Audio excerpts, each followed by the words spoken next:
Good evening, folks, and welcome back to the live stream. I hope you're all very well this evening. Let's see who we have on tonight. We have Enzo the God. Great to see you, Enzo. Hope you're fine. We have Colin is here. Great to see you. David McGuinness. Great to see you, David. Hope you're well up there in Scotland. Make sure to check out the two Davies in YouTube channel. We have Frederick. Great to see you. Liam is here. We also have Stefan. Great to see you. 91 Leeds is on. Great to see you once again. FY is here. Great to see you. We also have DJ Swazzle, great to have you on. Chatty Rat is here. Hope you're having a good night. We have also the Freckle Bunny, great to see you. Raven 1983 Witch is here once again, great to see you. Jared Mack is on, great to have you on, Jared. Hi Max, I come for the DUP bashing, but no, they're doing it to themselves. Yes. There was an interesting exchange between Sammy Wilson and Brexit hardman Steve Baker yesterday in the House of Commons, so I may do a response video to that because it was a little bit of a laugh. It's always funny where the DUP are clashing with Brexiteers in England. We have Killer. Thanks for moderating, Killer, tonight. We also have Woodsboy Me. Great to see you. We also have on. Let me see. Yoni, great to see you once again. If there's a growing concrete problem, better call the concrete farmer. When I created the headline for it, I was thinking, actually, yeah, maybe I can make a little bit of a pun out of it. We have Young Ralph. We have Deskoretsky's birthday. Great to see you, Labor. Dostoretsky, no, which is it? We have Roshin, great to see you. Sorry, Labour doesn't really need to promise anything to win. Disaster. Yeah, it's true.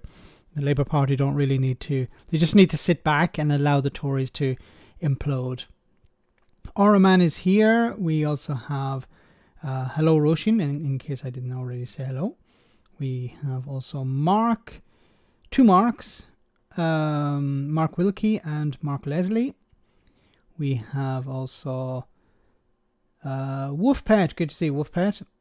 And so many more. Hope you're all very well. CGM is here, I see. And so many more. Asperger's Europe.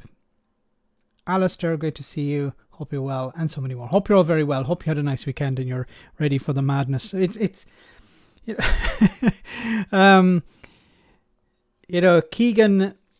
Gillian Keegan didn't do herself any favours yesterday, and she just continues to do it. But this was a nice clip uploaded on Sky News a few hours ago about some other examples of people letting their guard down, in a sense, when they think the cameras aren't rolling. Is that what they need to do is get serious and get husbands and stop doing this? Ah, crap. Hold on. Let me do that again. Muted for some reason. My mistake. Let me up the volume a bit. Is that what they need to do is get serious and get husbands and stop doing this? I agree with what you said. I mean, Teresa's a bloody difficult woman, but you and I work for Margaret Thatcher. Take care. What did she say? Oh, everything. She's just a sort of bigoted woman. Said she used to be Labour. I mean, it's just ridiculous. I'm very glad you've heard of it anyway.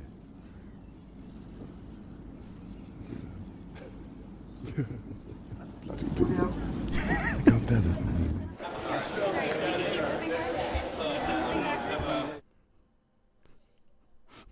My favourite one was the... Take care. What did she say? Oh, everything. She's just a sort of bigoted woman.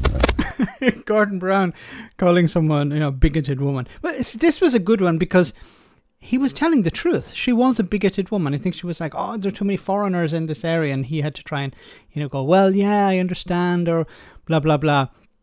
At least, he kudos to him. Now, the argument is that, well, you shouldn't do this to politicians. You're throwing them under a bus in a way. But this is how they really think. This is their real persona. So wouldn't it be better that the public understand what their real persona is, not the perfect, polished politician instead? Now, of course, the downside is that when a politician is caught out like this, well, they're no longer going to, if it's during an interview, they're not going to be as frank the next time when they're doing an interview with that outlet, because there's this sort of relationship between the politicians and the media, and I've done it myself when I've interviewed people for the channel, and generally, the interviews I'm doing on the channel are with people I agree with, okay, and I normally tell them, beforehand, before the video gets uploaded, I tell them, look, if there's anything you'd like to remove from the video, please tell me, and I tell them when I'm recording and stuff like that. So, but the idea of the interviews I have so far anyway is not to catch somebody out. It's just to allow somebody to express themselves or to have a discussion on something. But somebody didn't like it very much, and that's Ian Dale, and he said this on LBC. I think it was today or yesterday. Now, I think it's pretty reprehensible of ITV to actually make that public. I certainly wouldn't do that. All sorts of comments are made in this studio after interviews or in the breaks in cross-question. It wouldn't ever occur to me to make those comments public. It's just not the right etiquette. So I'm slightly appalled that this has happened. And if I was Gillian Keegan or indeed any other government minister, I'd think long and hard about giving ITV an interview on the back of that. But it has been done before. Remember, Sky News broadcast Gordon Brown's comments about Mrs. Gillian Duffy during the 2010 election campaign, which, if my memory serves me correctly, and I hope it does, I think at the time I thought it was a pretty reprehensible thing for Sky to do, because it clearly... he didn't realise that the microphone was still on. It happened to John Major back in the 1990s too, when he called 3 of his cabinet members bastards. Well, was he right? Were they bastards? Probably.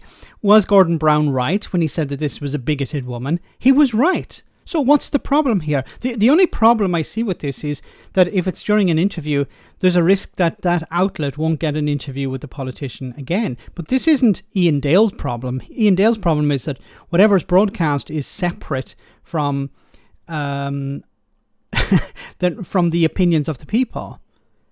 But isn't it better that we know the opinions? I actually have more respect for Gordon Brown because he said those words, because he said this is a bigoted woman. He was right. She was a bigot. John Major calling 3 of his cabinet members bastards. He was right, probably. I don't know who he's talking about, but I'm pretty sure they were bastards. Cameron called Nigeria fantastically corrupt on microphone, but now it would make sense for Nigeria to call the UK fantastically corrupt. Yes. Well said, Brad. And so, it'd be like fantastically corrupt-er or as corrupt as us, which is it? The Tories are, the Nigerian princes are looking at Britain going, well, there are a few things we have to learn from those Tories. Ian Dale and Nick Ferrari, the 2 black marks of LBC. Ian Dale is is a Tory supporter, and Nick Ferrari is just all over the place. Like, Nick Ferrari is fully on board with the Conservative Party. He allows, and then something terrible also about Nick Ferrari is he knows there are certain people who call into his show who are racist and bigots, and he just lets them run wild. He doesn't call them out, he doesn't challenge them, and he lets them have their say. And then he was like, okay, now let's have a discussion on what this caller had to say. You shouldn't be giving certain people a platform. Anyway, let's move on. UBI, Jim. Well said, UBI. So it seems that the government wants to ban laughing gas, or nitrous oxide, as the scientific name is. People could face up to 2 years in jail for possessing laughing gas, nitrous oxide, under plan to ban it for recreational use, published by the Home Office today. Rishi Sunak announced the plan to ban laughing gas, except for when it's used for legitimate purposes, such as catering and medicine, earlier this year as part of a commitment to tackling antisocial behaviour. Now, I don't know the connection between antisocial behaviour and laughing gas. I think the biggest problem I've seen with it is that these canisters have been just thrown around in, all over the place, and they're creating a litter problem. But is it really a social? Is it really a social problem? Secondary let me read. No DLC, great to see you on the stream. Thanks so much for that super chat, No DLC. Anyone can lose a career over hot mic rude words, but saying we've done a good job deserves a punch in the face. Yes. Oh my goodness. When it came to Gillian Keegan, the idea that, we done a wonderful job. Like, why aren't we getting commended for it? Like, we just ran the country into the ground over the last 13 years. This idea that, I should be commended for what I've achieved. You've achieved nothing. You should be fired over this. The entire cabinet should be fired. Rishi Sunak should be gone. Rishi Sunak, when it came to the concrete issue, cut funding. There was funding supposed to be available. A permanent secretary said, look, we need more funding. And Rishi Sunak's response was, no, you don't. And he cut the funding. Thanks, No DLC. Gareth, great to see you on the stream. Thanks so much for that super chat. Pity Brown didn't have a walk-in fridge to hide in. Yeah, he was in a van, I think. So he could have. Wasn't there also another case of another Labour MP? Oh my, her name. I know she's in the cabinet. I forget her name now. She mentioned something about white vans or England flags or something like that. Damn it, I forget her name on the top of my tongue. Anyway, so this idea that antisocial behavior, laughing gas, I really don't. I don't buy it. I don't think it's really. I think it's just another case of pretending to be doing something about crime when in reality they're not. Like every time the government, the Tories impose a new law or new restriction, they don't have the forces to back it up. They don't have the resources available. The police don't have the resources available to deal with this. So what is the point in introducing the ability to enforce it? It's just a waste of time in a sense.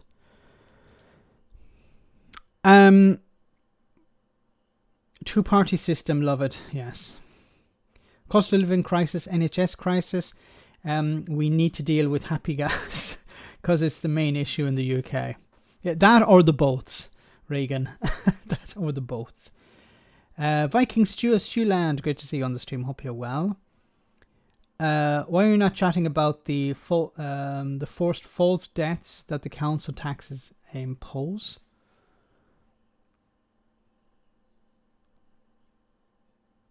I'm not sure what you mean by that. I know there are a number of councils which have gone bankrupt. There's a Labour council that is on the edge of bankruptcy. Not that because it's a Labour council, but just councils are struggling at the moment. And I think 2 Tory councils last year went bankrupt because of bad investments. Scottish government outlawing disposable vapes is going to have a bigger impact. Yes, like these disposable vapes being just thrown around in the environment is a huge problem. Mikey Pie, great to have you on for 2 months. An education secretary should ideally be a bit more concerned by the thought of schools collapsing. No, you don't.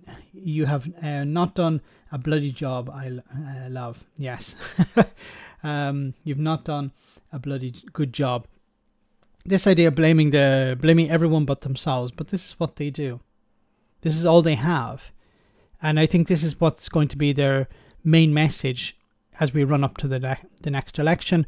And I think it's probably sometime in May next year, either May or the spring, early spring, because it's all they have left. Blaming everyone else. There's a problem. It's not our fault. It's this person's fault. And another problem, not our fault. We saw it with Therese Coffey today. She was, do you take any responsibility? She ignored the question and started blaming the Environment Agency. Anyway, Keir Starmer has appointed some more people to the front bench. We can see here we have a new Shadow Minister for Women, Health and Mental Health, Shadow Minister for Policing, Shadow Minister for Schools. Don't really know any of these people. Shadow Minister for Security in the Home Office, Shadow Minister for Industry and Decarbonisation, Shadow Minister for Skills, Department of Education, Shadow Minister for Employment, Shadow Minister for Housing. Stephen Kinnock is the only one really I know for immigration in the Home Office. There was another story I wanted. Yes.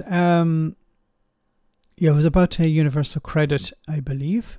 Government announced today they're consulting on new changes to come in 2025 to health-related out-of-work incapacity benefits affecting people on universal credit and ESA. What are the proposals and what do they mean? So I'll just quickly go to this thread by Ian Porter. So change work capacity assessment, updating 4 descriptors to reflect changing world of work, example working from home. Review substantial risk rules which protect people often with mental health condition where work would put them at risk. So it seems to be there are going to be some changes to there was a story about PEP as well, but I don't see it anymore. Apologies. There was one I wanted to cover about PEP, but I don't see it. Another story here, it says about the schools. At least 11 schools with RAC have refurbishment plans cancelled when the Tories took office, investigation reveals. There's a load of investigations coming out now, a lot of information coming out. Freedom of information requests are releasing a lot of information too about schools that were, this here is a perfect example. 11 schools with RAC had refurbishment plans cancelled when the Tories took over. Former Education Secretary Michael Gove canned Labour's major £55 billion Building Schools for the Future, BSF, in 2010. He said he did not want to waste any more money on the scheme, which would have rebuilt every secondary school by this year. So if the Tories had followed through with this, by this year, every secondary school would have been covered.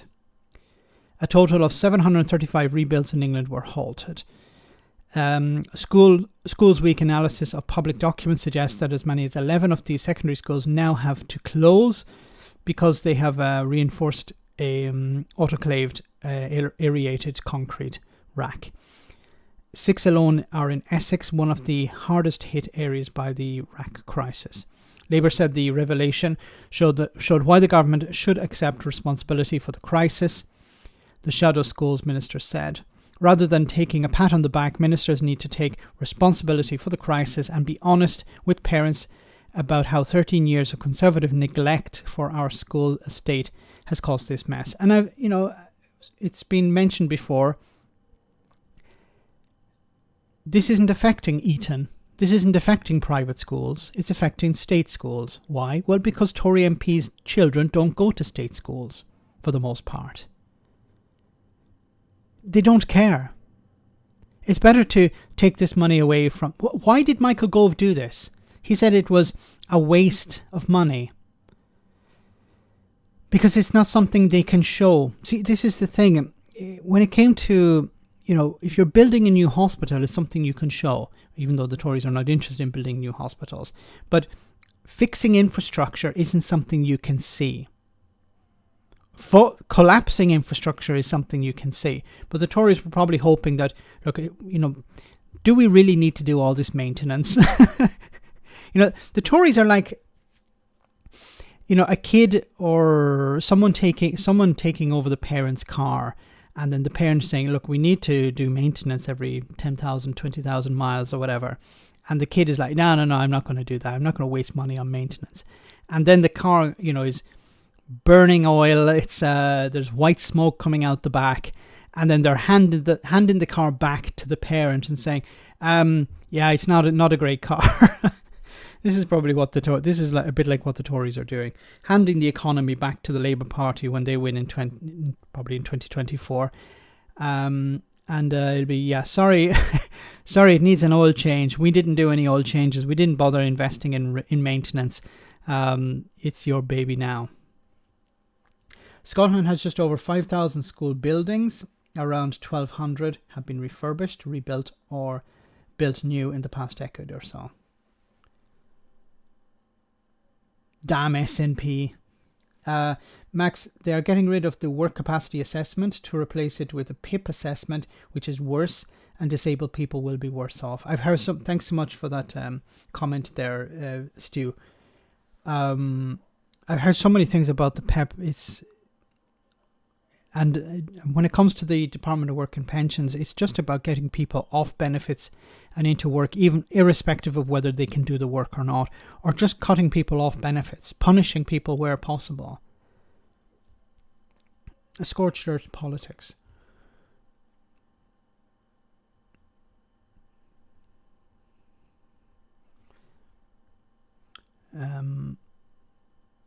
There was somebody I wanted to do an interview with. We might try and get her on the Sunday roast to talk about this. She has gone through she's had a whole range of problems with the DWP, so it'd be great to have her on, or maybe somebody here who's on the chat, if they'd be willing to come on and talk about the DWP and their experiences with it. It'd be great, because it's a nightmare from what I've heard.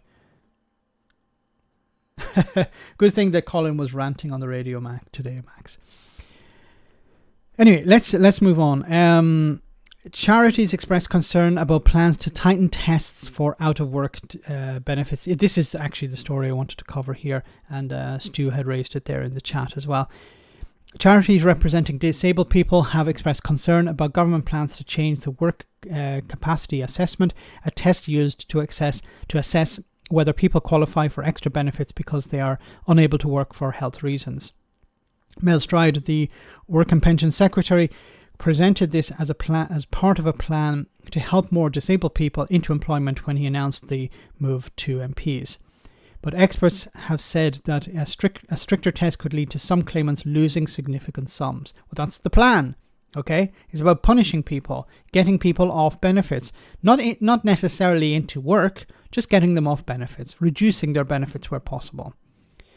The work capacity assessment doesn't reflect how someone with a disability or health condition might be able to work from home, yet they know many disabled people do just that.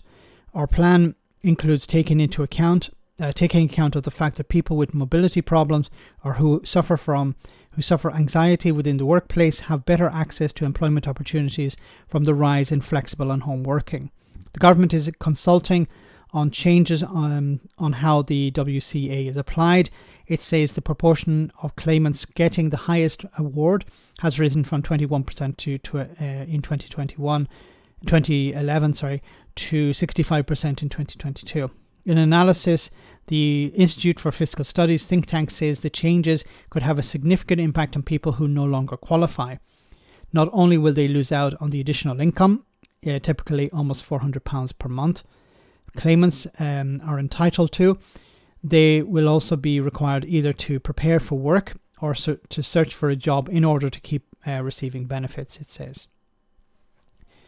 But the IFS also says that because of the changes will not come into effect until 2025, and because the WCA is due to be replaced by the end of the decade anyway, the reform will at the most deliver a short run saving before becoming irrelevant. Scope, the disability equality charity, said it was concerned about the plans. Its executive director for strategy, James Taylor, said, "We're worried these proposals will end up forcing huge numbers of disabled people to look for work when they aren't well enough, making them more ill. If they don't meet the strict conditions, they will have their benefits stopped. In the grips of a cost of living crisis, this would be catastrophic." It's always about punishing people. Like, if people want a job, they will look for a job. If people are not able to find a job, if people are not in the mental state to look for a job, what is the point in forcing them to do that? It just makes the situation worse, and it forces people maybe into a job that they're not ready for, mentally ready for, and then they'll end up having to quit, and then there's the stress related to that. Scroungers are the problem, like Johnson Doris. Yes. So true, Brad. Yeah, we need to get rid of these scroungers. You know, Boris Johnson with 25 children. Using free legal aid when he wanted it, the taxpayer's expense. He couldn't call up one of his donor friends to cover his legal costs. No, he didn't volunteer that at all. No. Oh my goodness. And Nadine Dorries, who hasn't been, why hasn't she been sanctioned? If somebody missed, if you're on universal credit and you miss an interview, doesn't even mean, it doesn't have to necessarily be an interview for a job, just an interview at the job centre. If you miss those, you get sanctioned. Nadine Dorries hasn't been in Parliament since 2022, I think. And she hasn't been sanctioned. Why? Because she's busy writing a book. Miss Roll, thank you so much for that super chat. So, Dingo Harding and Michelle Money didn't face a means test, I guess. No, of course not. Absolutely not. They were sailed through. They didn't get checked at all. And what about Boris Johnson's alleged daughter, who's been sent to the House of Lords as well?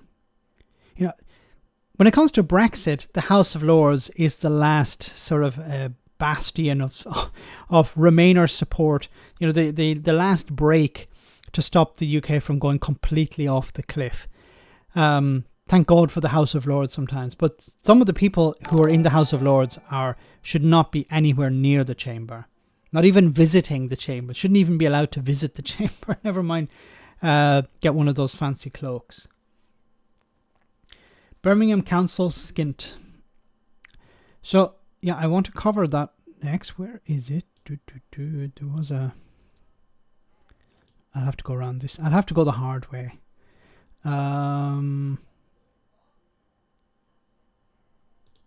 Here we go. Councils in England in crisis as Birmingham declares itself bankrupt. So what does that mean? It'll probably mean that bins will not be collected. It'll mean that... wages will not be paid. It will require central government to step in and start paying wages and making sure the bins are collected. The crisis in local government, it means that parks and libraries will be closed because they won't have the funding.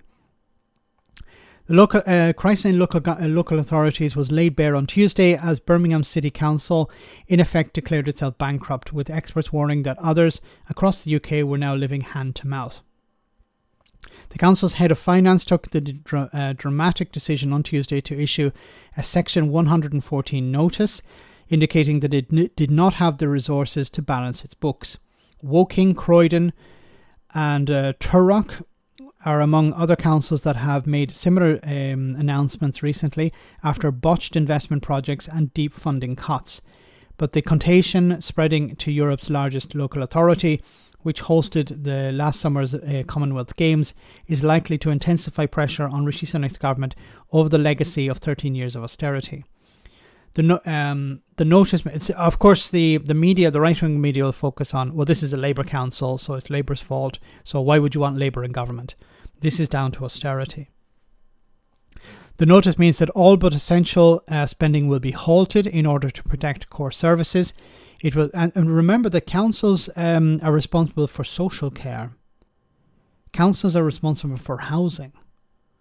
Excuse me. It all came after the Labour-led council estimated in July that equal pay claims brought by its female staff could cost up to £760 million. Jonathan Carr-West, chief executive of the Local Government Information Unit, said Birmingham's decision raised questions about governance at the council, but was also a symptom of a wider financial challenges facing local authorities. The LGIU has been supporting councils for 40 years, but our members tell us that they are experiencing the most acute crisis they can remember. Central government has kept councils living from hand to mouth and from year to year for far too long. Birmingham is the biggest council to fail so far, but unless something changes, it won't be the last. Because they're deeply dependent on central government, and central government have decided over the last number of years to cut off funding. But it's important to remember that, yes, they can raise their own finance, but they have to put it, if it's about increasing to a certain level, they have to put it to a referendum. And, most people during a cost of living crisis don't want to pay more council tax.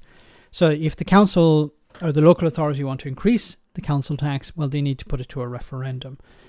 And most people would vote against that, of course. Sean Davies, the LGA's chair, said council's ability to mitigate these stark pressures are being continuously hampered by one-year funding settlements, one-off funding pots, and uncertainty due to repeated delays to funding reforms. Birmingham's equal pay claim is part of a long-running battle with trade unions.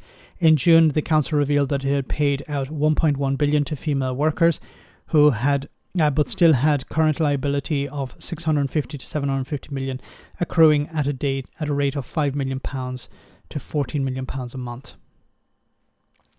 Why was this the case? The GMB union had lodged a fresh claim on behalf of 3,000 women, believing that the council did not fully implement the ruling in a case that dates back more than a decade and went as far as the Supreme Court. Why did the council not implement? Is this another case of we'll pay it? We'll just hope the like a bill that you leave on, you throw away. You hope that it won't come back. It'll be forgotten about. If you forget about it, maybe everyone else will, but that's not the case. But this is very serious because you can see here. So Birmingham has become the 7th council since 2020 to have issued a Section 114 notice.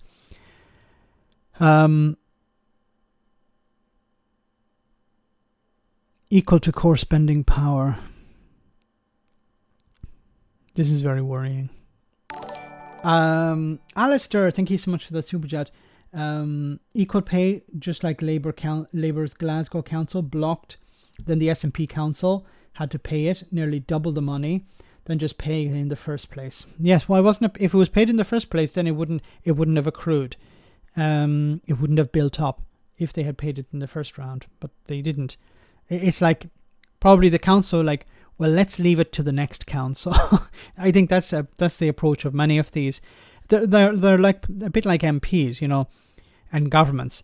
Well, there's no advantage to us paying it now, so let's allow the next council to have to sort it out. Just let it accrue, and then they'll have to deal with it. If it collapses, well, it's not our problem anymore. We probably won't be around to see it. Thanks, Alistair. So true. Somebody else will pick up the tab. Anyway, moving on. So, of course, the big story this week has been schools and collapsing schools. Empty classrooms, a PE hall no longer safe, and a staircase with a crumbling ceiling. So you can see the scaffolding that's supporting the roof. The head teacher, faced with all of this, didn't expect the Education Secretary to say this. Does anyone ever say, you know what, you've done a good job because everyone else has sat on their and done nothing? Oh my goodness. And that's our Education Secretary using that language for the situation. What I would like to say is, please, Gillian, come and see my school. I worked from the moment we got the notice of closure in order to make things work. I am horrified and disgusted by what I've just seen. You seem quite upset by it. I am upset because I've watched what my staff have done. That includes moving more than half the children into nearby buildings owned by the local council and transforming offices into temporary classrooms. Initially, it was very, very stressful. I've said this before. If you don't look after the health and education of children, of citizens, what's the point in having a government? What is the point of a government if it doesn't look after the health and education of its citizens? Health, the NHS, education, of course, the schools. Once again, what is the point? What is the point of all of this? What is the point? What really upset me as well is that Rishi Sunak recently donated, I think it was £3 or £4 million from his own pocket to a private school in the United States. While schools under his watch are literally collapsing, being propped up, children being moved out into office buildings run by the council. And, they're not going to fix this.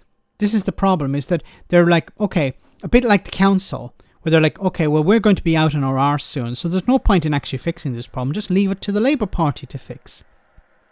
And then what we'll do is we'll criticise the Labour Party for spending money to fix this problem. And I hope the Labour Party would fix this problem. We would presume they would. But this is just about let it collapse and then leave it for somebody else to fix. But once again, what is the point of the Conservative Party? What is the point of the Tories? Why is Rishi Sunak there? I speculate it's just to enrich his family and people in his sphere. His family in particular, his father-in-law is probably doing very well out of all since Rishi Sunak came to power, because he's not there because he needs the money, and he's not there to help people because he's not helping people. He's only helping a very small number of people, 3 or 4 people. So we were told, I think the Department for Education wanted us out within 24 hours, but there was no way. A national strike, another thing. Teachers should go on strike over this. They would actually have support from the public, I think. We're not working in unsafe buildings. We're not allowing students to try and study in unsafe buildings. We could move all of, we've got library books, the children's books, they've got at least 12 per child, tables, chairs. So it took us around 2 to 3 days. And for the children, it's been unsettling. Really nerve-wracking because because we're moving to a new building. A lot of us thought that we was going to have different teachers. The teachers have been ensuring us that we're going to be okay, but I still think the rooms could be a little bit bigger. As more schools are expected to find crumbling concrete, there's growing anger about what the government knew and when. For head teachers having to deal with RAC and find solutions that work for pupils, parents and staff, hearing the Education Secretary use language that wouldn't be allowed in school is at the very best unhelpful. You wouldn't be allowed to use that language at school. David, thank you so much for that super chat. Starmer fixed things. Heard it. Heard he's a red Tory. It seems that the Labour Party haven't committed to fixing schools, to rebuilding schools. Now, they had a plan back in 2010. Then when they lost power, the Michael Gove and the Tories didn't implement that plan. Are they going to bring it back? You would imagine they would, but they don't seem to be interested. Well, they don't seem to be talking about rebuilding schools. As I said at the beginning, what's the point of having a government if they don't invest in health and education, here? Kids should go on strike. That's a good point, Stuart. Let's see, Talk TV criticize students for going. Well, they would do that, yes. Once again, what's the point?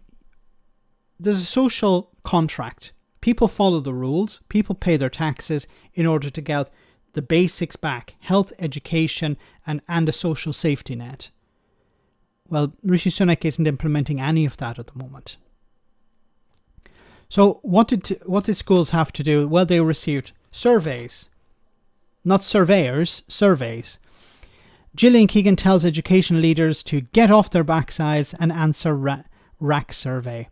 So it's always it's going on the offensive now. The Education Secretary Gillian Keegan has angered schools a day after a sweary outburst landed her in trouble. This time claiming education leaders who have not responded to a survey about whether they were affected by crumbling concrete should get off their backsides. These people are not experts. You're sending out a survey. Do you have RAC concrete in your building? I don't know. I'm not a surveyor.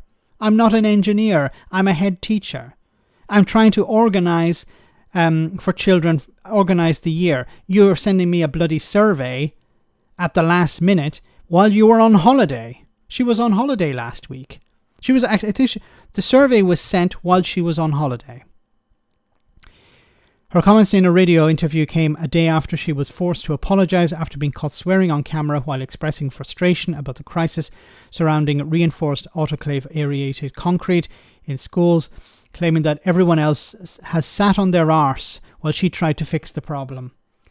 Is she the one? I don't know if she's the one who was the fisheries minister during Brexit, and she was interviewed. I think it is her. So as the deal was signed, the oven-ready deal was signed, there was an issue about fishing, and she was interviewed, and she was like, "Oh, I don't know. I was like making cakes or something." I was at a children's party when the news came in of the oven-ready deal. How will it impact fishing? I don't know. I haven't read it. I didn't even know there was a deal. Was it Gillian Keegan who was the one? I don't. Maybe it wasn't. Maybe it was Victoria somebody. Anyway, another Tory. David McGuinness, thanks so much for that super chat. Labour knew about the Iraq problem in 1999. So yeah, this issue seems to go back to 1996. And allegedly the Labour Party, when they took power in 1997, were informed about it in 1999, but didn't do anything about it, or didn't do enough, I should say. I don't know the full details of what happened when the Labour Party were in power. Thanks, David. Richard, thank you so much for that super chat. They need Mike Graham to harvest his crop soft. That's it. We have somebody who can grow concrete. I hope it's not autoclaved aerated concrete. Perhaps it's reinforced steel concrete with reinforced steel in it. Perhaps Mike Graham can work his magic. The concrete farmer. Alistair, time flies. There was a quick keep up with the excellent informative quality content, Max. Thank you so much, Alistair. Very kind comment from you there. And we have a gift for Mithril. Yay. Thank you so much, Alistair. Keegan told Jeremy Vine on BBC Two that on Tuesday, the annoying bit, and this is probably a bit of my frustration yesterday, is despite asking since March 2020, there's 5% of schools or responsible bodies that have not responded to the survey. Now, hopefully all this publicity will make them get off their backsides. But they're not engineers. Like, you might as well send the survey to me. I don't know what to fill in. I don't know what's required. But what I'd like to say to them is that it is to respond, because I want to be the Secretary of State that knows exactly every school in every school where there is RAC and what action and takes action. She added, "We've written to them quite a few times, and they've also set up a call center to phone them to ask them to do it, and they still haven't. So we have written to them yesterday and given them until the end of the week." Well, but they don't have surveyors. How would they know whether they have the right, whatever type of concrete? They'd have to actually hire in surveyors, and that'd be part of their budget, and maybe they don't have the money, or they can't justify it. Like, this is your responsibility. The Department of Education said Keegan had not meant to say schools were to blame, as responsible bodies, meaning councils, academy chains and similar organisations, received the questionnaire and were responsible for returning them. In response, the National Education Union said that they were laying any responsibility for the concrete crisis at the door of schools was outrageous.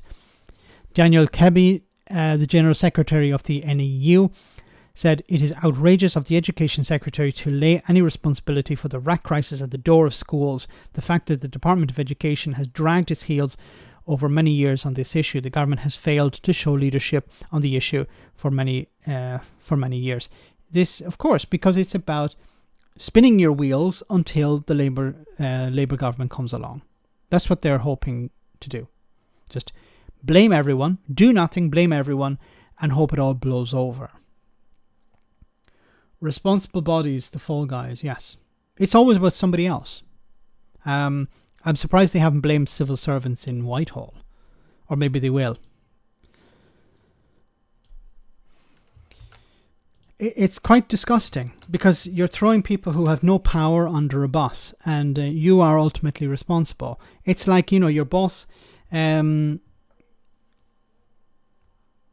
you to do something, you're saying this isn't my job, and then they criticize you for not doing it when it's the boss's job to do it. Cost of fixing UK schools' concrete crisis still not known, minister says. Nick Gibb, the minister responsible, is pretty crappy. He's not very good at doing interviews either, and he gets quite frustrated and tries to blame others as well, like the Secretary of State. Ministers still don't know how much the concrete crisis will cost to repair, the school's minister has admitted, as he rejected accusations by the head of the UK spending watchdog that the government had adopted a sticking plaster approach to essential maintenance.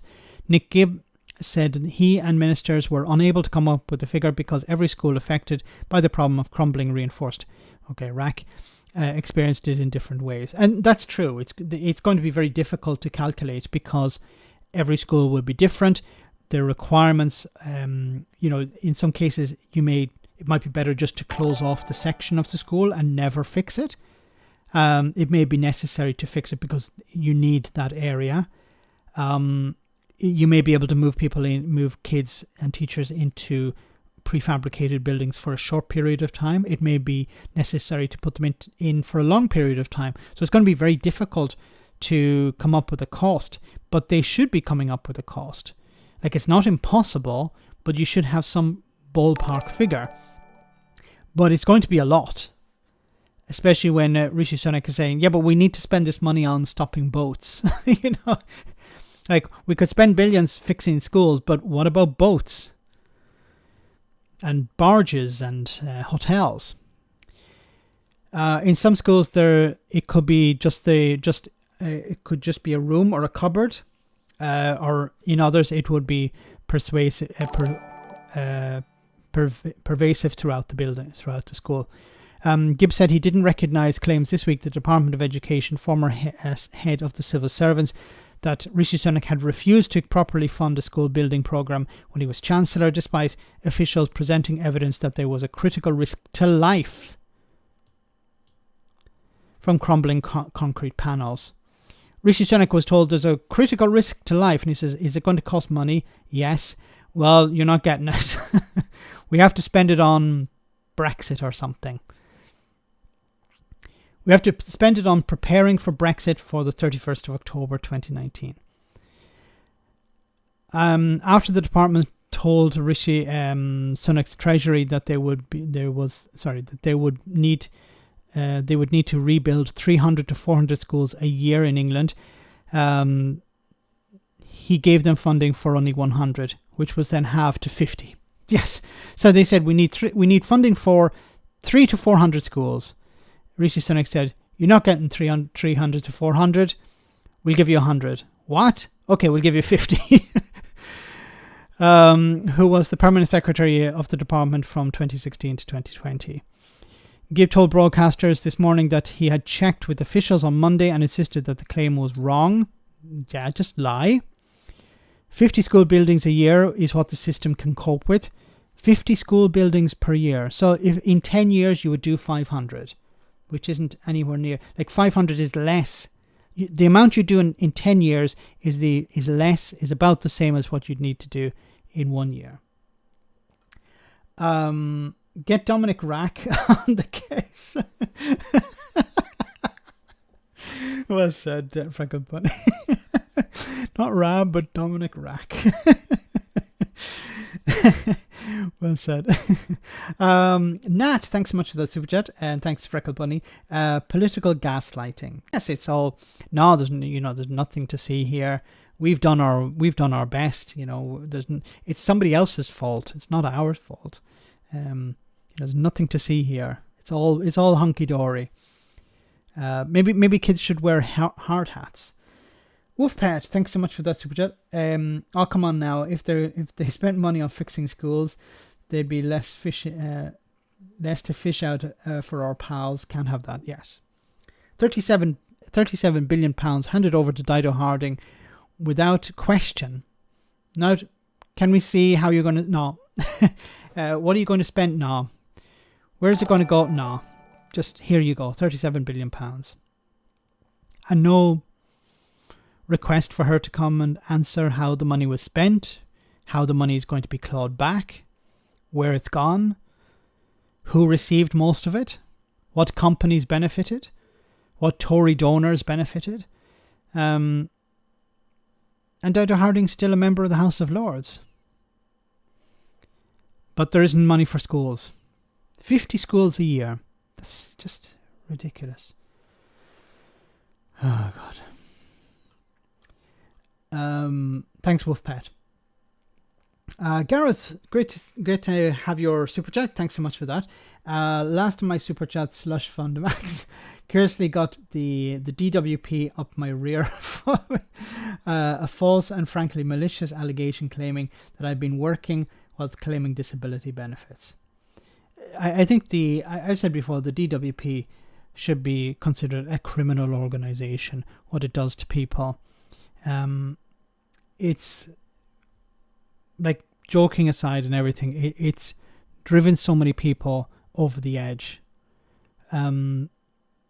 You know, you would imagine that it's there to help people. Like, why can't we have a social safety net where people come in and say, look, why can't the DWP be like Citizens Advice? You know, you go in and they say, this is what you're entitled to, and we'll help you achieve everything that you're entitled to. It's the opposite of that. It's like, okay, you think you're entitled to this, let's see how we can get around not paying you that money. Like, I'm not saying everyone who works there is an absolute bastard. I'm just saying that the culture is the problem. The whole ethos is we have to convince people not to claim benefits. We need to force people off benefits where possible and into jobs. Doesn't matter whether the job is fulfilling. Doesn't matter whether it helps them pay their bills or not. Just get them off the books. It should be the opposite. Should be reaching out to people. If there are people who are struggling, homeless people, try and help them find a home. I know there are limited resources, but what is the point of a social safety net if it doesn't provide that net for people? Catching as many people as possible, instead of cutting holes in it and making sure as many people fall through.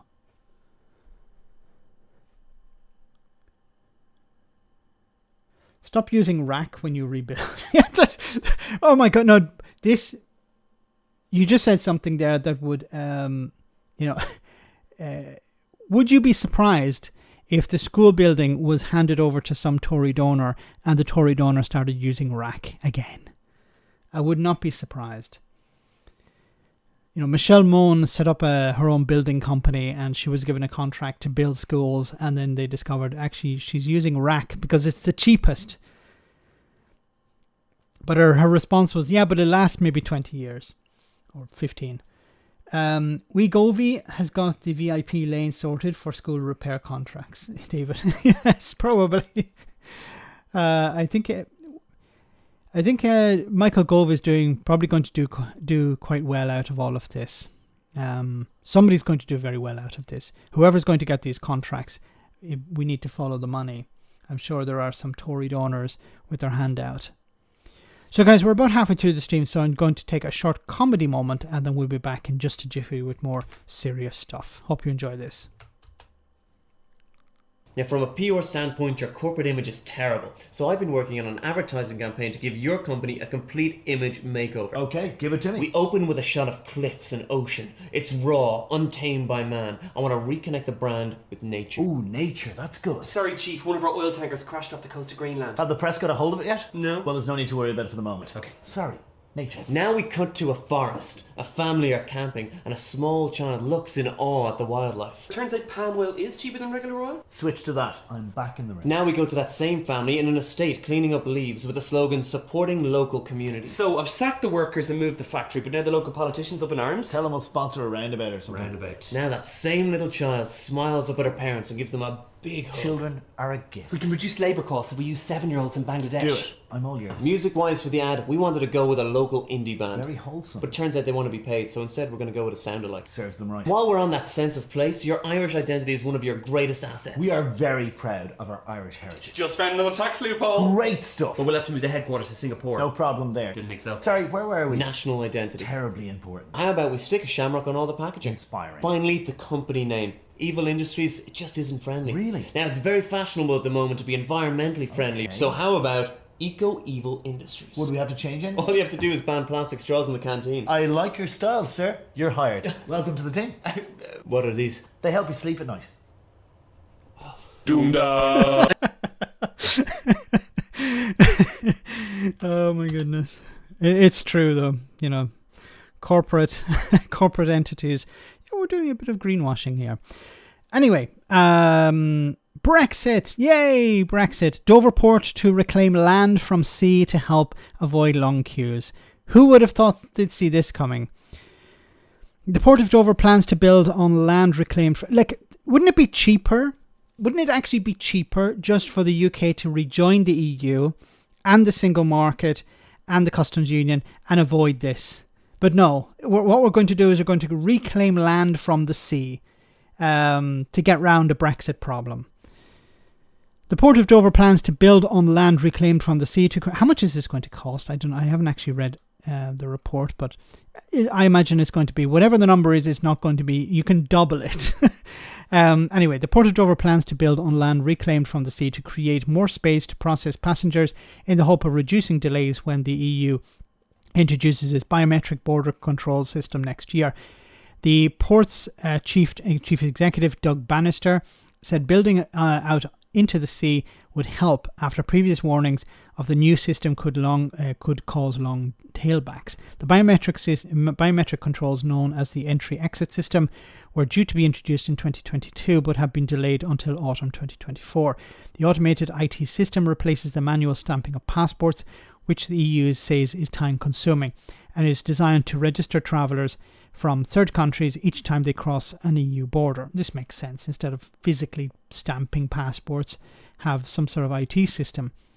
Of course, IT systems break down and they create massive delays, but most of the time they work. Mostly. It will record the person's name, type of travel, and once you do this the first time you do it is going to be cumbersome, but after it should be quick.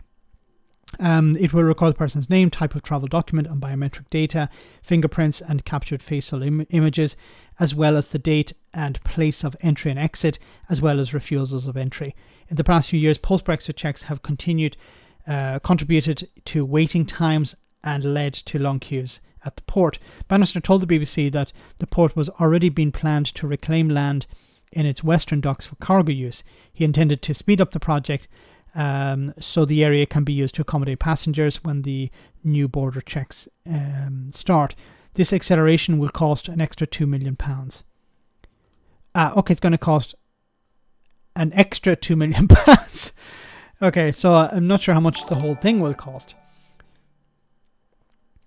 UK is physically expanding. It's a Brexiteer's wet dream. Thanks, Brad. Soon it will expand all the way to France. And perhaps all the way to Ireland as well. That's the way around the Brexit problem. Just keep expanding. Rebuild the empire bit by bit. Parking space by parking space. This acceleration will cost an extra £2 million. The port hopes to finalise the design by the end of the year and start work on reclaiming land in the spring. It is also hoped that for a financial contribution from the government. Good luck with that. The Tories aren't too happy. And this is the thing: this is a cost that the Labour Party will have to contribute, because the Conservative could say, yeah, okay, we're gonna help fund this to get around this Brexit problem. Labour Party take over. They're not going to cut the funding because they will create problems, so they're going to have to maintain the funding. The owner of Eurotunnel, GetLink, is also working to create a new area at the cost of £100 million where passengers will be able to register their data at 75 stands. £100 million for Eurotunnel, for the Eurotunnel. An extra £2 million, probably an extra £4 million, but £2 million is a drop in the bucket today when we're talking about £37 billion for Dido Harding. So there isn't really any data here on how much it will cost reclaiming the sea. I think that's quite expensive. We're probably talking about 10 or 20 million pounds at least.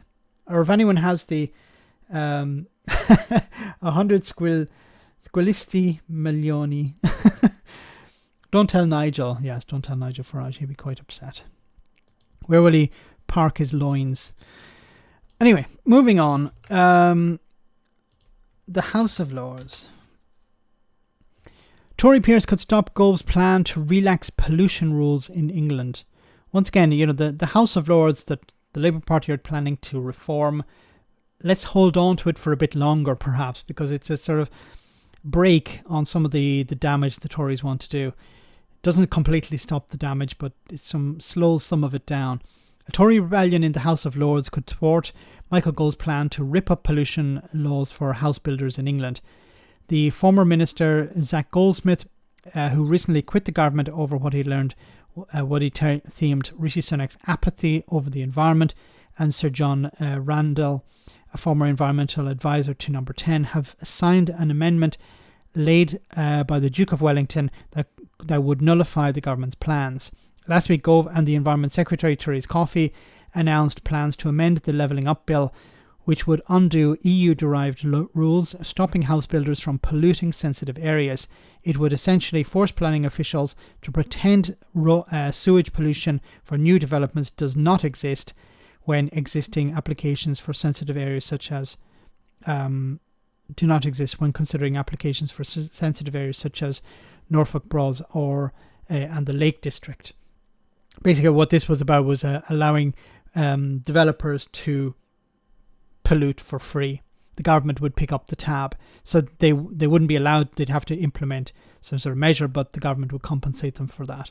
So it was a win-win for property developers. The government are going to pay you to cover your pollution costs, and Zach Goldsmith and others, kudos to them. No fan of Zach Goldsmith, huge Boris Johnson fan, but I said no, we don't support this, and we're going to try and stop it. There are some half-decent people. Maybe, I don't know what his full motivation here is, but, if it's thwarting Michael Gove's plan to allow pollution to continue to rise, then yes, give him a clap. Okay, I wanted to cover this this story here. This was from a few days ago, and I'm sorry to inflict GB News on you. But it was an interesting story, and GB News don't generally do interesting stuff, but this was an interesting one about what's happening in France regarding channel crossings. Have a listen. But because of the increase in French police patrols, we know controversially that there has been this £500 million deal that the UK government has agreed with France over the next 3 years, which will provide for 40% more police on the beaches. Well, there are more police out there, according to our sources. They are confronting boats, trying to get to them before they get in the water, puncturing them and slashing them. And it seems that kind of policing activity is pushing them further and further south. Now, we've known for some time that some of the boats have gone as far south as Boulogne, which is a fair bit away, a good 30, 40 miles south of Calais. And that means, of course, when they kick off from Boulogne, then they have a much longer journey on the channel before they reach the UK waters. So what's happening is the French authorities are slashing the boats, like puncturing the dinghies. So what those who want to cross the channel and the people smugglers are organising is the crossings further away, so to avoid the authorities. And but what this does is it puts the people in the boats at a higher risk. This is really bad because so to avoid the French authorities, the British are putting a lot of pressure on the French authorities. Do something to stop these boat crossings. And what they're doing is they're moving their exit point further away from where they believe the authorities are, which puts the people in the boats at a higher risk. But it also creates another issue. But actually, they're going even further south. In recent weeks, we've had a number of boat launches from as far south as the Somme, which is about 50 miles south of Boulogne. So that is a very significant voyage that these small boats are having to undergo just to try to avoid the enhanced police activity in northern France. And the French authorities, you talk about them puncturing, slashing the boats. They can't do anything once the boats enter the water. Or they won't unless there's a risk to life? Their standing operating procedure is not to touch the boats once they get into the water, because then they just feel it would be too dangerous getting involved in a scuffle with people. Even if the water's not deep, there's still the potential for some kind of issue. So that's a standard practice. They just, once the boats make it to the water, effectively, that's it. If they can clamber on board and get offshore, then they're left to their own devices. The French naval vessels and patrol vessels will effectively shadow them, because they know they've tried in the past to persuade the migrants to get on their boat. But in doing that, that would just mean a return to France. So the only time the migrants ever agree to that is if they get into difficulties, if they can't make it to UK waters. What's interesting about this is that you have a guy on GB News explaining what's actually happening. This guy called Mark White. And this is eye-opening, because this is generally something you don't really hear about. So he's explaining why, you'll have Ben Habib and other people invited onto GB News and say, well, just turn the boats back. But he's explained here why you can't turn the boats back, because if you either take the people on board, but then you'll take them back to France. They don't want to be returned to France, so they'd prefer to stay on board the boat. But if you try to push the boat in any way, there's a risk that people, the boat will capsize, and then you'll have to take the people on board, and then you'll have to take them back to France, which they don't want to, because they'll just get in the next one.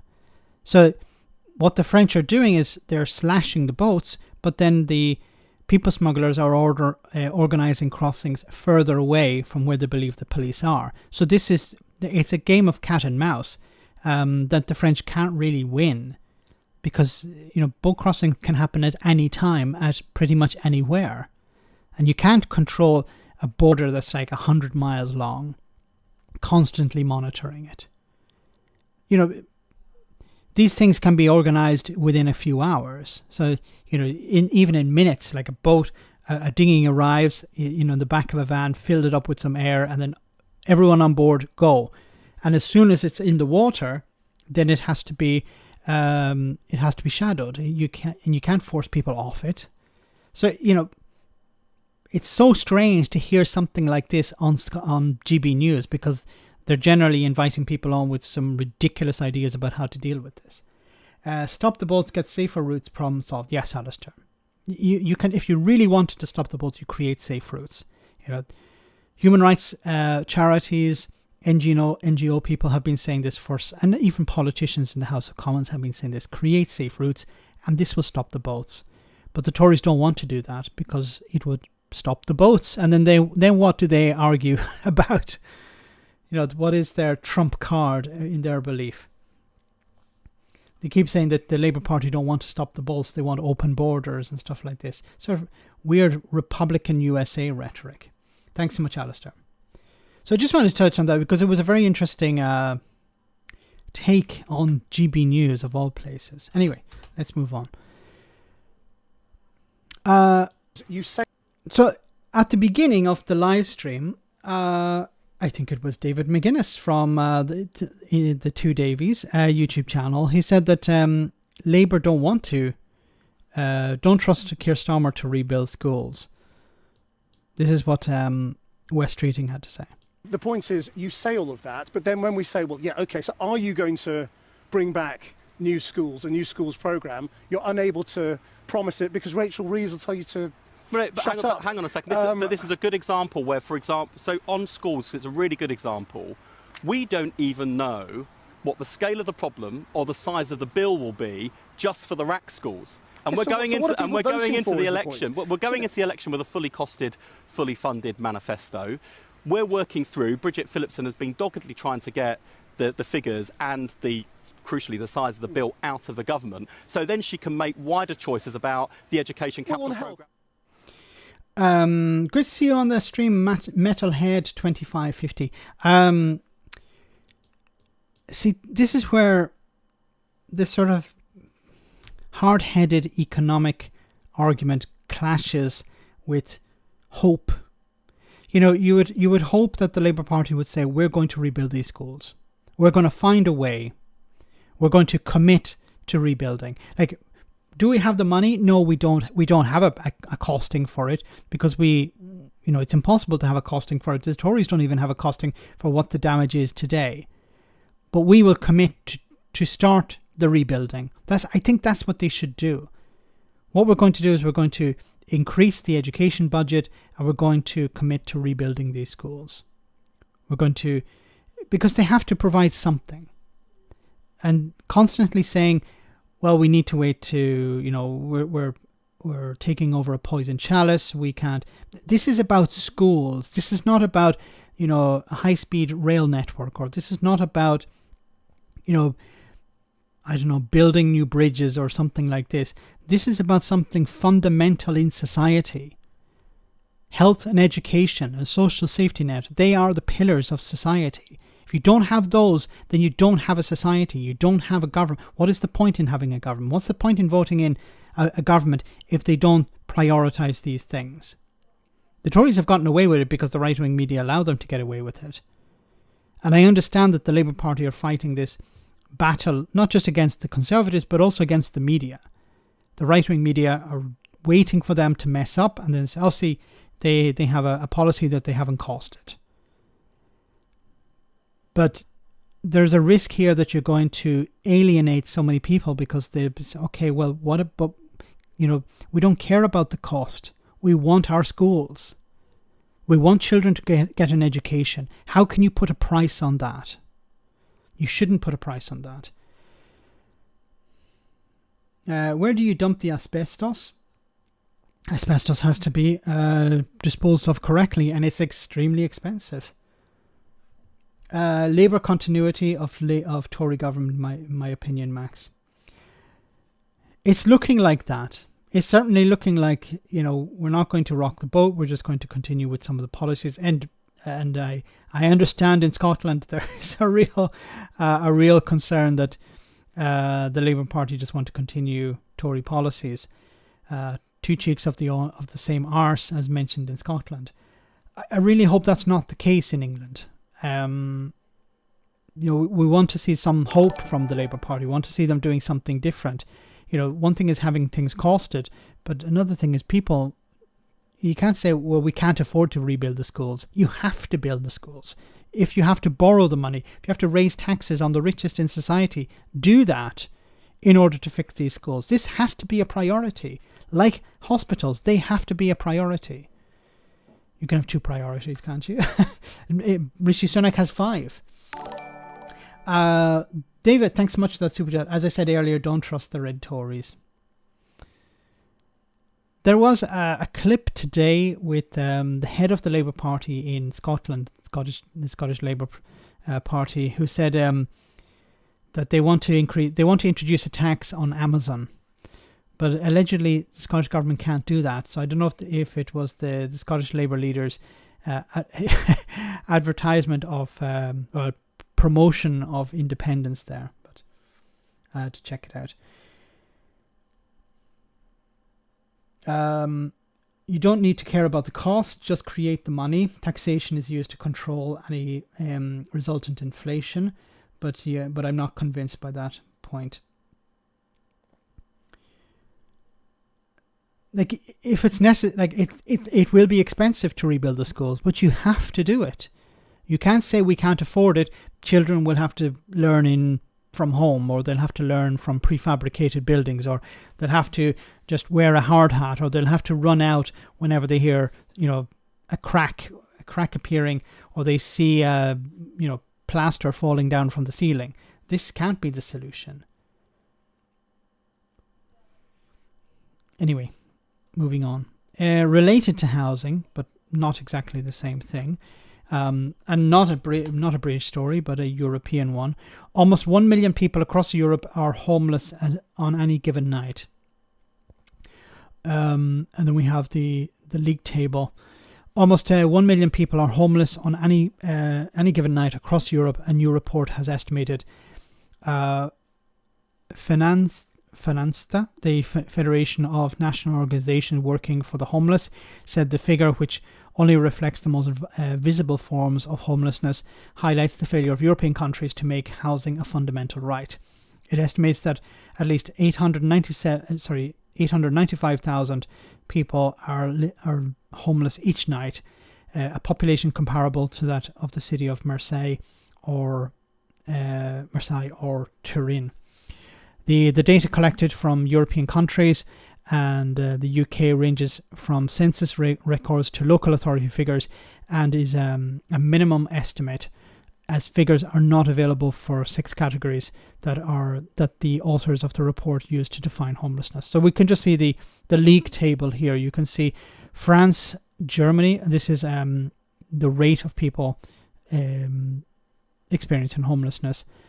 Ireland after Germany. Ireland has a massive housing problem that is not getting fixed anytime soon because the current government are not interested in fixing it. The next government, if it's Sinn Féin, will probably have to go into coalition with Fianna Fáil, which is Sinn Féin probably want to fix the problem. Fianna Fáil probably don't.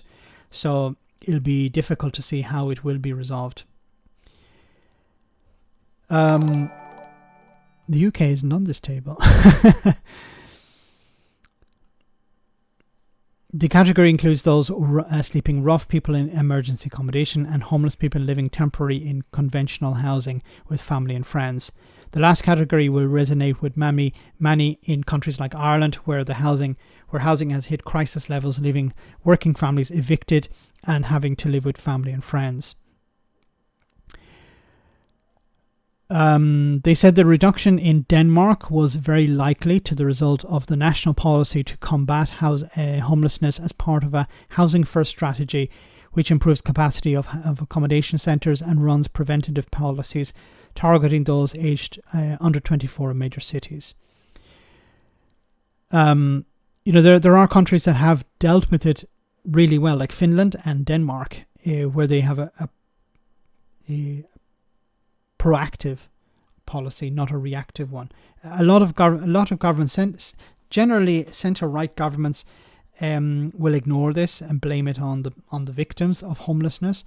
And when it reaches a tipping point or a crisis period, then they'll say, okay, we need to do something about it. But we need a proactive approach. We need to be able to prevent homelessness. That should be the first step. The first step, putting people in homes, and then preventing it. And certain countries like Finland and Denmark are examples that should be held up. Amazon tax is not devolved. Income tax is not devolved. Income tax only. Scottish government can use max. Thanks for that, Alistair. So that was a video I wanted to do a response to, and now I know the answer. Thank you so much for that, Alistair. So yes, so the Scottish Labour Party wanted to introduce an Amazon tax, but it seems that in order to do so, Scotland would have to be an independent country, which the Labour Party don't support. The lead, and it's not just some backbencher, it's the leader of the Scottish Labour Party. So that's quite embarrassing. Thanks so much, Alistair. I had my doubts. I believed it was probably, something that was not devolved, not a devolved power.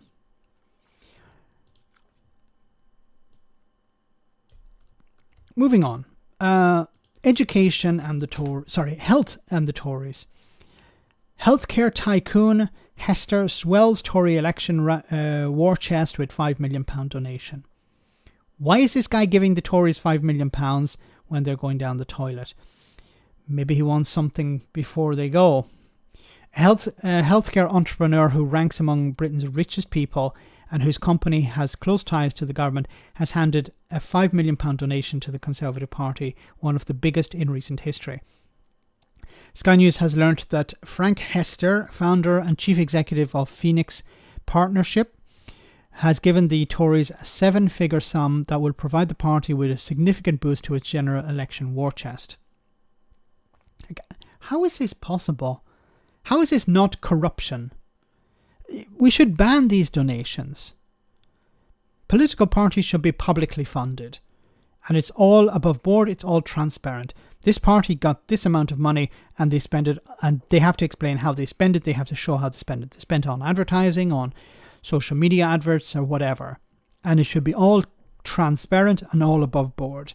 It should be impossible for somebody like a multimillionaire to donate to a political party. Because why are they donating? It's either to gain some favour, like a PPE contract, or it's to stop another party from winning power, because they believe that party winning power will impose taxes, higher taxation on them.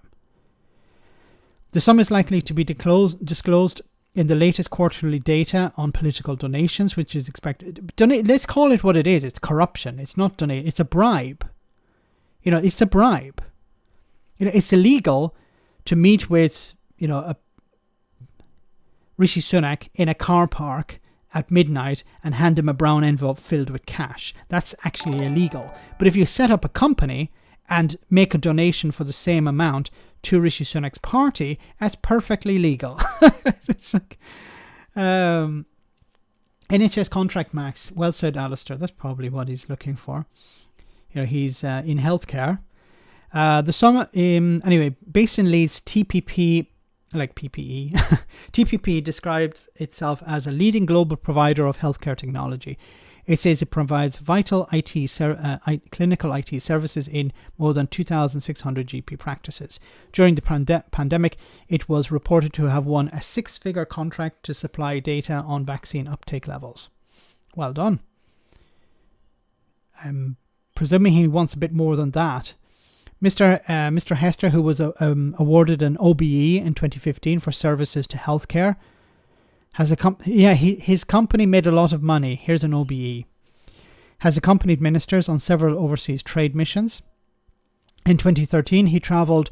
This is how politics works, guys. This is how. It's not about elections. It's not about, representation in the House of Commons. It's not about asking questions of the Prime Minister about International Cake Day or anything like that. This is how it works. You donate a massive amount of money to the Conservative Party or maybe even the Labour Party, and then you get to go on trips with the Prime Minister or senior ministers. You make connections. This is what it's about.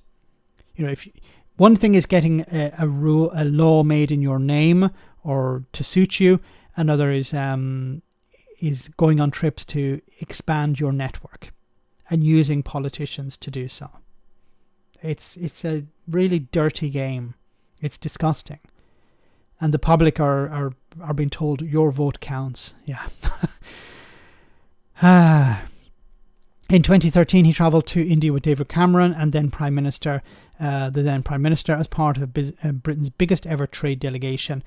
This trip is worth a lot of money to us. It's invaluable, Mr. Hester reportedly told the Financial Times during the trip. It was an investment.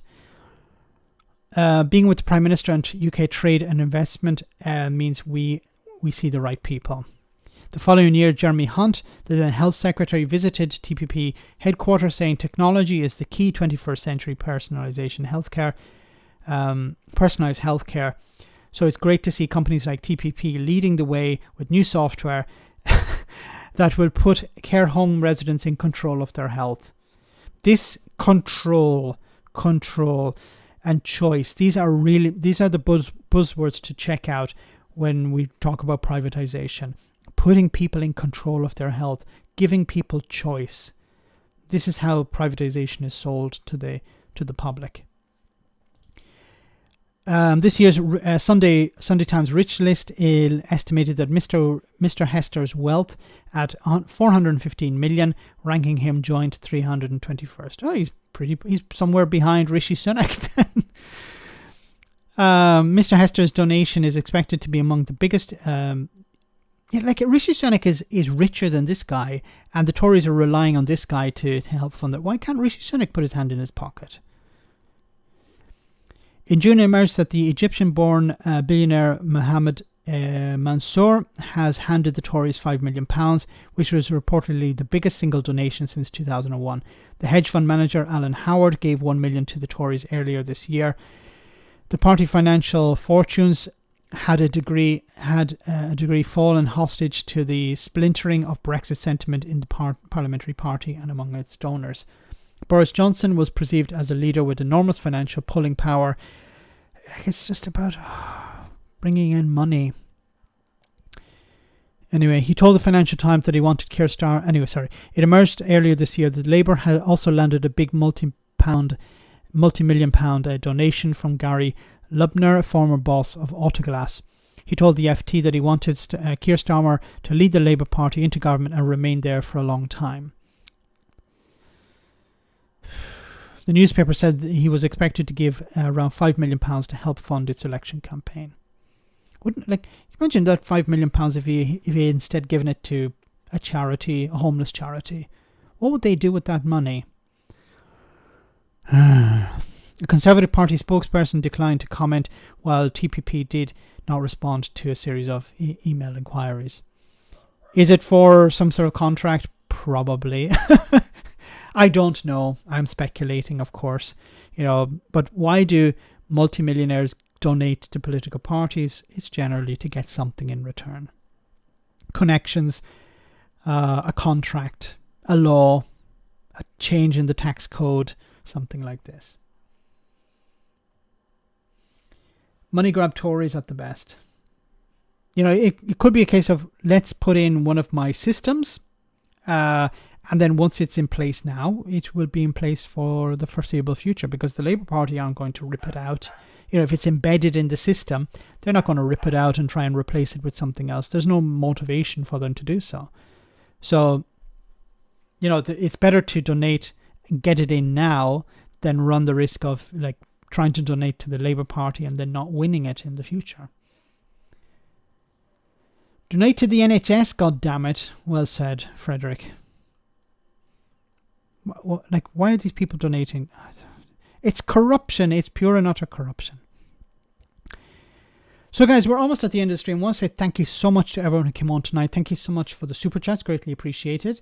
And thanks to the moderators for doing a wonderful job as always. Before we finish, we have our one for the road.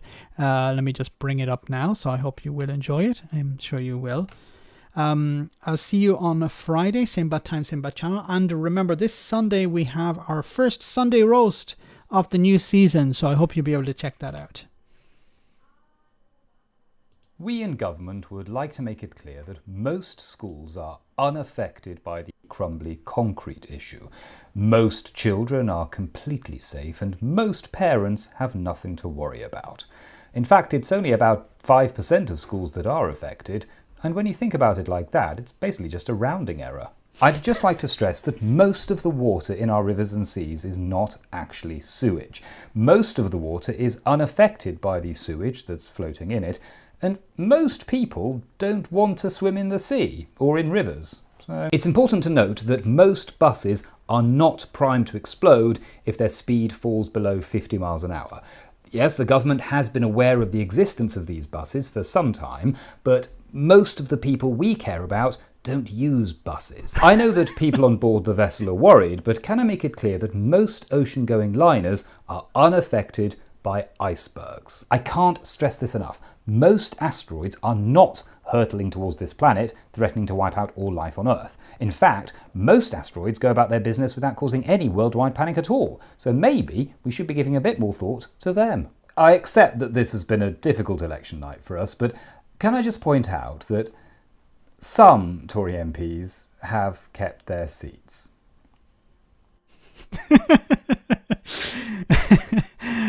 So guys, have a great night. I'll see you on Friday, same bad time, same bad channel as always, and have a great week. Good night. Take care.